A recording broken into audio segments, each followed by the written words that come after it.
하나님 말씀 보겠습니다. 하나님 말씀 사무엘하 18장 33절 말씀입니다.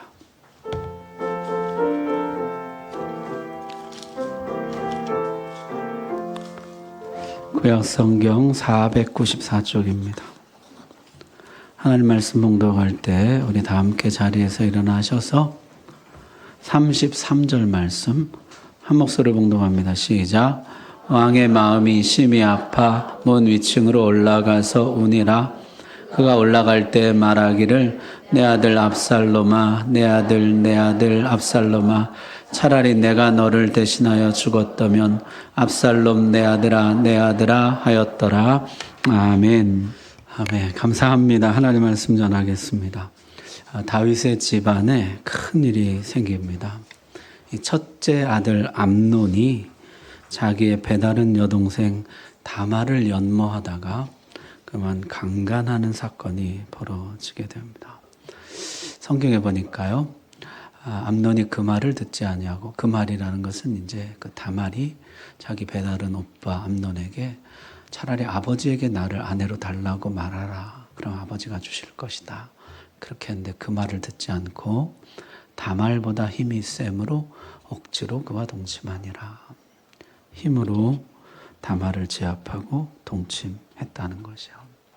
마치 다윗이 힘으로 밧세바를 불러다가 동침하고 힘으로 그 남편을 전장에 내보내 죽였던 것처럼 다윗의 아들 암논도 힘으로 죄를 짓습니다. 여러분, 이 집안의 가계도를 보면 이렇게 생겼어요. 다윗에게 10명의 아들, 그리고 그 외에 잘 알려지지 않은 아들들이 있었는데요. 이 첫째 아들이 아히노암이라는 부인에게서 난 암논이에요. 둘째가 길랍, 셋째가 압살롬이에요. 셋째가 압살롬이고 그 셋째 압살롬의 여동생이 다말입니다. 그러니까 이 압살롬과 다말은 마아가라는 어머니 밑에서 난 동복남매, 동복형제였던 것이에요. 그러니까 저렇게 어머니가 많다 보니까 이 같은 배에서 난 형제자매들끼리 굉장히 친밀했다는 것이죠. 압살롬은 분노했습니다. 압살롬이요, 자기 여동생 다말을 얼마나 사랑했는지 나중에 압살롬이 자기 딸을 낳는데 이름을 다말이라고 지어요. 그렇게 자기 여동생을 아끼고 사랑했는데 그런 동생을 강간하고 집으로 쫓아보낸 것이에요. 안 가겠다는데 그 억지로 끌어내서 집으로 돌려보낸 것이에요. 그러나 이 압살롬이라는 사람이요, 아주 무섭도록 냉정하고 치밀한 사람이었어요. 자제심을 잃지 않고 이 일에 대해서 암논에게 한마디도 하지 않습니다. 그리고 2년 동안 아무도 모르게 복수를 준비합니다. 자, 여기서 이상한 것은 다윗의 반응이에요. 21절에 보니까요, 다윗 왕이 이 모든 일을 듣고 심히 노하니라. 다윗이 이 모든 일을 들었어요. 자초지종을 다 들었어요. 그리고 매우 분노했습니다. 그러면 암논을 불러다가 그 죄에 대해서 밝히고 그 죄값을 치르도록 했어야 하는데 다윗이 아무런 처벌도 하지 않고 아무런 행동도 하지 않는 것이었어요. 자기 죄가 생각났기 때문일까요? 아니면 이 모든 일이 자기 죄의 결과라고 자책했기 때문일까요? 그것도 아니면은 이왕 벌어진 일, 가족의 부끄러운 일 밖으로 알리지 말고 그냥 조용히 덮고 넘어가는 게 최선이라고 생각했을까요? 어쨌든 다윗은 전과 다르게 전혀 공의로우신 하나님의 대리인 역할을 하지 못합니다. 2년이 지났어요. 이 일은 이제 까마득하게 잊혀졌겠죠. 압살롬이 다윗에게 요청합니다.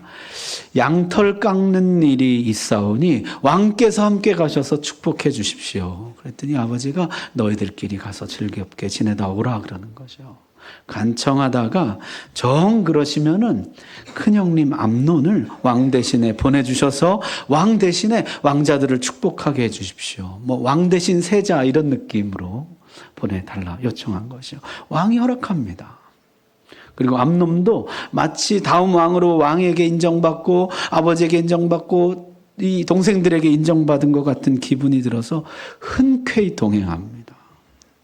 잔치가 무르익었을 때 암논이 술에 취해 있을 때 압살롬이 암논을 죽입니다.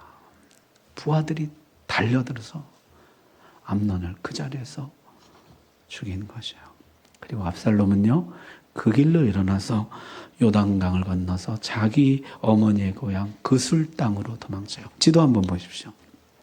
예루살렘이 저 아래고요. 그술은요, 저 요단강 위에 갈릴리 호수 옆에 저기예요. 외가로 도망간 것이죠. 그술은 나라입니다. 남의 나라에 어떻게 들어갈 수가 없는 것이죠. 그술 왕 달메라는 사람이 다스리고 있었는데요. 그 나라로 숨어 들어간 것이에요. 자, 여러분, 사실 다윗이 모든 아들 중에 가장 사랑한 아들은 압살롬이었어요. 머리부터 발바닥까지 흠이 없었더라, 성경이 이렇게 기록하고 있어요. 압살롬은요, 다윗 왕에게뿐만 아니라 모든 백성에게 가장 흠모와 사랑을 받았습니다. 모든 백성들이 제일 좋아하는 왕자였어요. 제일 사랑하는 왕자. 이 아들이 이제 살인을 저지르고 그술로 도망친 것이죠. 자, 그렇게 3년이 지났습니다. 압살롬은 돌아와도 좋다는 왕의 허락을 받고 다시 예루살렘으로 돌아와요. 왕의 사면령이 내린 것이죠. 자, 압살롬이 돌아왔는데요. 그런데 여기서 또 다윗이 다윗답지 않은 모습을 보이는 것이요. 14장 24절에 한번 보십시오. 왕이 이르되 그를 그의 집으로 물러가게 하여 내 얼굴을 볼 수 없게 하라며 압살롬이 자기 집으로 돌아가고 왕의 얼굴을 보지 못하니라. 꼴도 보기 싫다. 그 얼굴 내 앞에 디밀지 말아라. 이렇게 했다는 거죠. 집으로 가라고. 왕으로서는 죄인을 사면했지만은 아버지로서는 아들을 용서하지 않았다는 것이에요. 네 얼굴을 보고 싶지 않다. 다윗의 용서는 용서였지만 용서가 아니었던 것이에요. 압살롬이 집으로 돌아오도록 허락했고 다시 왕자로서 복권되어 살아가도록 해주었지만은 그를 만나주지도 않았고 찾아오게 허락하지도 않았습니다. 쳐다보고 싶지도 않다고 했어요. 그리고 정말로 2년 동안 압살롬을 한 번도 만나지 않습니다. 여러분, 우리 성지순례 가보신 분들 보셨지만은 예루살렘이요, 그렇게 큰 도시가 아니에요. 다윗 왕궁이 넓은 집이지만은 2년 동안 한 번도 안 마주칠 정도로 그렇게 넓은 집은 아닙니다. 그런데 2년 동안 한 번도 마주치지 않았다. 그게 무슨 얘기예요? 아주 작정하고 피했다, 이런 뜻이에요. 안 만나려고 작정을 하고. 다윗은 철저하게 압살롬을 외면했습니다. 압살롬을 같은 집에 살면서도 없는 사람, 없는 아들 취급한 것이에요. 압살롬의 마음은 어떠했을까요? 2년 동안 압살롬은 지옥 아닌 지옥을 겪습니다. 용서받았다고 느꼈을까요? 아버지의 용서에 감격했을까요? 압살롬은요, 거절받았다고 느꼈어요. 그리고 마침내 압살롬도 아버지에게서 돌아섭니다. 죄는 죄를 키웁니다. 다말 강간 사건을 공의롭게 해결하지 못하고 쉬쉬하고 덮은 결과 이게 형제 간의 살인 사건으로 커지게 되고 아버지와 아들이 완전히 서로 등을 지게 되었습니다. 압살롬은 암논의 죄로서 반응했고 다윗도 압살롬의 죄로서 반응했어요. 죄가 죄를 낳고 죄가 죄를 키운 것이에요. 아버지로부터 외면당한 압살롬은 고통스러웠습니다. 그는 집에 있었지만 집에 있는 게 아니었어요. 그는 용서받기를 원했고 아버지가 자신을 이해하고 받아주기를 원했습니다. 왕궁으로 돌아오게 해준 것, 왕자의 신분을 복권해 준 것, 먹을 것과 마실 것을 제공해 주는 것, 압살롬은 그 이상이 필요했어요. 압살롬은 아버지의 용서가 필요했고 아버지가 필요했어요. 여러분, 만일 여기서 다윗이 예수님이 들려주셨던 탕자의 아버지 같았더라면 어땠을까요? 그 아들도 아버지의 가슴에 못을 박고 먼 나라로 떠나갔거든요.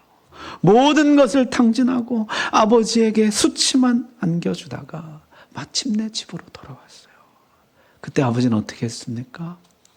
누가복음에 이렇게 기록하고 있어요.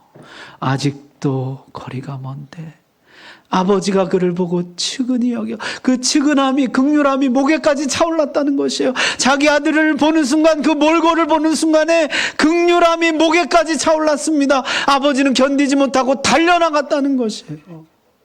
그리고 목을 안고 입을 맞췄어요. 얼굴을 부비고 아들이 잘못했다고 말도 꺼내기 전에 아버지는 그를 용서해 주었습니다. 아버지는 아들을 진심으로 용서했으며 다시 받아들였어요. 그리고 큰 잔치를 벌려서 동네 사람들을 다 초대하고 이 아들 내가 용서했음을, 이 아들은 용서받은 아들임을 모든 사람에게 선언했다는 것이에요. 만약에 다윗이 그렇게 했더라면 어땠을까요?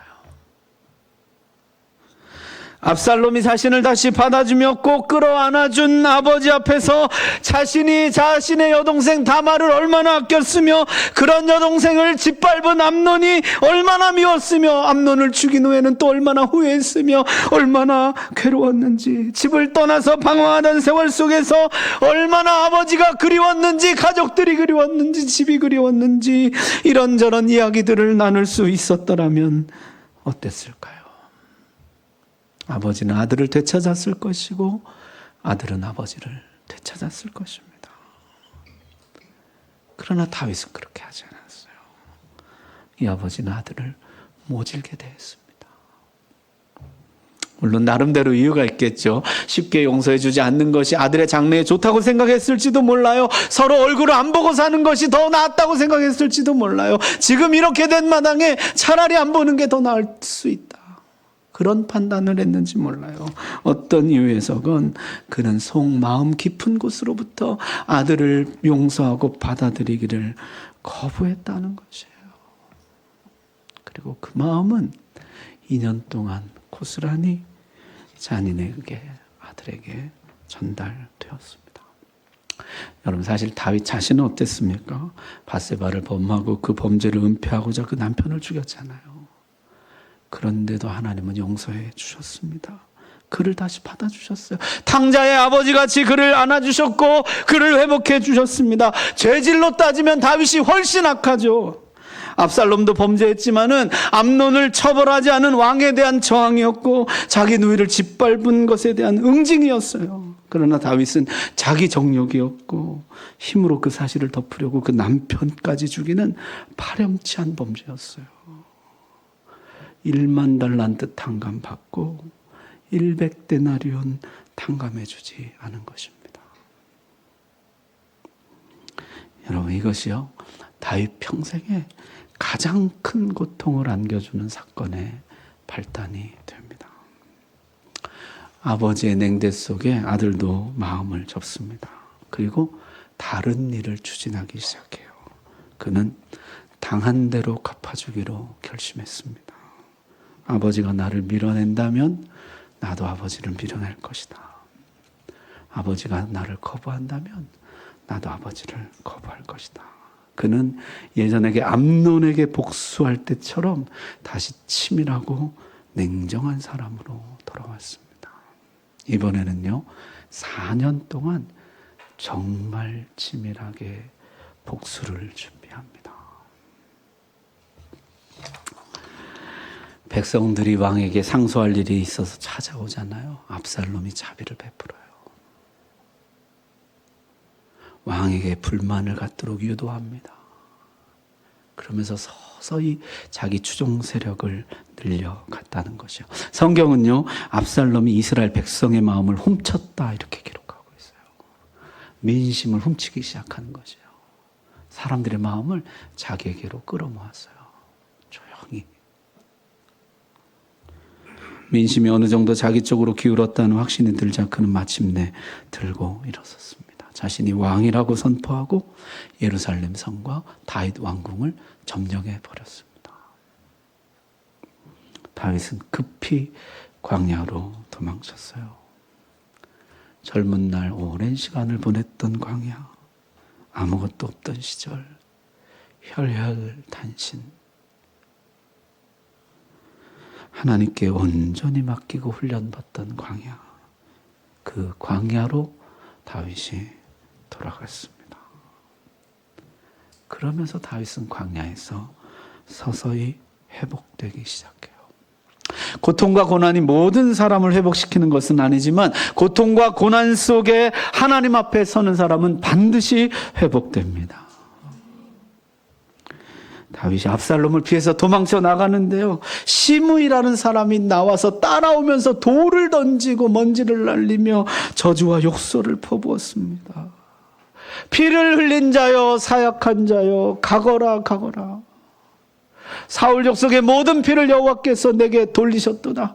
그를 이어서 내가 왕이 되었으나 여호와께서 이 나라를 내 아들 압살롬의 손에 넘기셨도다. 보라, 너는 피를 흘린 자이므로 화를 자초하였느니라. 따라오면서 저주를 하는 것이에요. 피를 흘린 자요, 사역한 자요. 이게 다 네 죄값을 받는 거 아니냐? 네가 화를 자초한 거 아니냐? 하나님이 다 너에게 갚으시는 거 아니냐? 저주를 하면서 따라왔다는 것이요. 다윗의 신하 아비새가요, 당장 가서 목을 베겠다. 다윗이 금하죠. 놔둬라. 그러면서 하는 말이요, 그가 저주하는 것은 여호와께서 나에게 하시는 말씀이라. 그가 하는 말이 다 옳다는 말이 것이에요. 그가 지금 사실을 말하고 있다는 것이요. 이 밤에 그는 나에게 하나님의 말씀을 전하고 있다는 것이요. 하나님이 그 입을 통해서 나에게 말씀하고 있다는 것이요. 다윗은 그 저주 속에서 자신을 보았습니다. 그리고 인정했어요. 예, 하나님, 제가 무죄한 피를 흘렸습니다. 충성된 우리아를 내가 죽였습니다. 이것이 내 죄값입니다. 내가 내 화를 자초했습니다. 저 저주가 다 맞습니다. 저 저주는 하나님이 나에게 하시는 말씀입니다.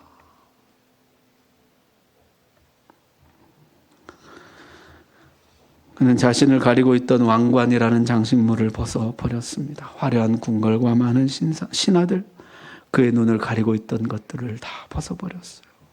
다시 모든 화려한 지장을 벗고 한 사람의 죄인으로서 하나님 앞에 서게 되었어요. 자기의 기본적인 정체성이 왕이 아니라 죄인인 것을 다시 깨닫게 되었어요. 그리고 나는 오직 하나님의 은혜로만 살 수 있는 존재라는 것을 그는 광야로 들어가면서 다시 깨닫게 되었습니다. 그리고 다윗이 기도를 회복하는 것이죠. 기도하는 장면이 그 다음에 이어집니다. 그 나라의 현자 아히도벨이 반란에 가담했다는 소식을 듣게 되어 다윗이 낙담합니다. 압살롬이 반란했다는 사실보다 여기서 더 낙담하는 장면이 나오는데요. 왜냐하면은 그때 아히도벨이 베푸는 계략은 사람이 하나님께 물어서 받은 말씀과 같은 것이라. 아히도벨의 모든 계략은 다윗에게나 압살롬에게나 그와 같이 여겨졌더라. 이 아히도벨이라는 사람이요, 얼마나 지혜로운지, 그가 하는 조언, 그가 베푸는 모략, 이 모든 것은 뭐와 같냐면 하나님께서 말씀하시는 것과 같다는 것이에요. 다윗은 무슨 일이 있을 때마다 아히도벨에게 조언을 구했고 그때마다 아히도벨의 조언은 너무나 적절한 것이었어요. 모든 일이 선명해졌습니다. 오랜 경륜과 탁월한 지혜에 냉철한 판단력이 있었다는 것이요. 아히도벨은요, 왕궁의 모든 신하들로부터 그리고 백성들로부터 신뢰와 존경을 받는 인물이었어요. 다윗은 혼란스럽고 확신이 서지 않을 때마다 아히도벨을 찾았습니다. 그에게 물었어요. 그리고 그의 조언대로 행했습니다. 그런 아히도벨이 지금 압살롬에게 붙은 것이에요. 그렇게 오랜 세월 지혜로운 조언자로서 충직한 신하로서 다윗과 신뢰와 우정을 쌓았건만 아히도벨은요, 다윗이 가장 어렵고 절박할 때 다윗을 떠났습니다. 여러분, 아히도벨이 왜 다윗을 배신했을까요? 성경에 보니까요. 11장에 처음에 목욕하는 여인을 보고 다윗이 저 사람 누구, 저 여자 누군지 알아봐라. 그때 그 누구 딸이랬냐면 엘리암의 딸 햇사람 우리아의 아내 밧세바라. 이렇게 보고가 와요. 엘리암의 딸이에요. 23장에 가면요. 엘리암은 누구 아들이에요? 아히도벨의 아들이에요. 그러니까 이 아히도벨이라는 사람 누구 할아버지예요? 밧세바 할아버지예요. 밧세바 할아버지. 이 아히도벨이요? 밧세바 할아버지예요. 자기 손녀를 짓밟고 손주 사위를 살해한 다윗에게 복수를 다짐하고 있었다는 것이에요. 그리고 결정적인 순간에 아히도벨은 다윗에게 복수할 기회를 찾습니다. 여러분, 이 내 죄의 열매가 어디까지 갈지 몰라요. 여러분, 죄 짓는 것을 두려워하십시오. 내가 상상치도 못한 곳에 가서 죄의 열매가 맺어요. 자, 그가 반란에 가담했다면은 이제 다윗은요, 잡힌 거나 마찬가지예요. 그의 지혜를 따라갈 자가 없어요. 이런 모략과 명성을 가진 아히도벨이 압살롬과 합류했다. 이건요, 압살롬에게 천군만마를 얹어준 것이고, 모든 백성들이 뭐라고 판단하기 시작했냐면, 압살롬이 이겼네. 이제 끝났네. 그런 인식을 하기 시작했다는 거죠. 그래서 다윗이 기도하기 시작합니다. 15장 31절에 다윗이 이르되 여호와여 원하옵건대 아히도벨의 모략을 어리석게 하옵소서. 하나님 그의 지혜를 어둡게 해주십시오. 지금은요 살 길이 그것밖에 없어요. 하나님 그의 지혜를 어둡게 해주십시오. 너무나 간절한 마음으로 다윗이 기도하기 시작했다는 거죠. 지금요 군사력도 압살롬이 다가 있죠. 민심도 다가 있죠. 거기에 지혜도 거기 있는 것이에요. 이 다윗이 살아날 수 있는 길은 하나님밖에 없는 거예요. 다윗이 하나님 앞에 기도하면 여호와여 원하옵나니 그 지혜를 어둡게 해주십시오. 여러분 아까 처음 암논의 다말 강간 사건 그때 일어났었죠. 2년간 압살롬이 복수를 준비하고 2년 뒤에 암논을 죽였잖아요. 그리고 3년 동안 외가로 도망쳐 있었잖아요. 그리고 돌아와서 2년 동안 다윗이 얼굴도 안 봤잖아요. 그리고 4년간 복수를 준비했잖아요. 그때부터 지금까지 11년이에요.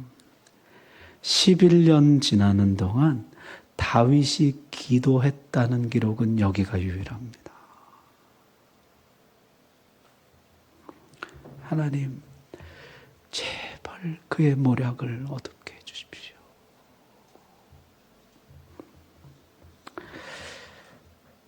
다윗이 다시 기도하기 시작했다는 것이요. 자, 그리고 다윗은 옛날 백전노장 전쟁에 능한 용사 시절로 돌아갑니다. 그 위급한 때요, 다윗은 자기를 따르는 군대를 세 부대로 나누고 세 쪽 방향에서 협공을 하도록 합니다. 그러면서 각 사령관들에게 부탁하죠. 나를 위하여 젊은 압살롬을 너그러이 대우하라.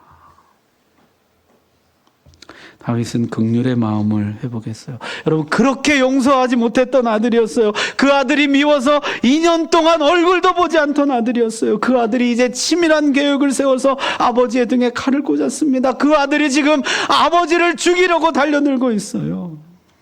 그런데 그 아버지는 내 아들을 제발 불쌍히 여겨달라고, 죽이지 말라고 부탁하고 있는 것이에요. 다윗이 거의 다 회복이 되었다는 것이에요. 다윗의 협공작전은 성공을 거둡니다. 반란군은 뿔뿔이 흩어지게 돼요. 이때 노새를 타고 도망치던 압살롬은요, 머리가 상수리 나무가지에 걸립니다. 여러분 성경에 보니까 이 압살롬이요, 머리가 얼마나 근사한지요. 그게 압살롬의 자랑이었다 그랬는데요. 그게 그만 나무가지에 걸려요.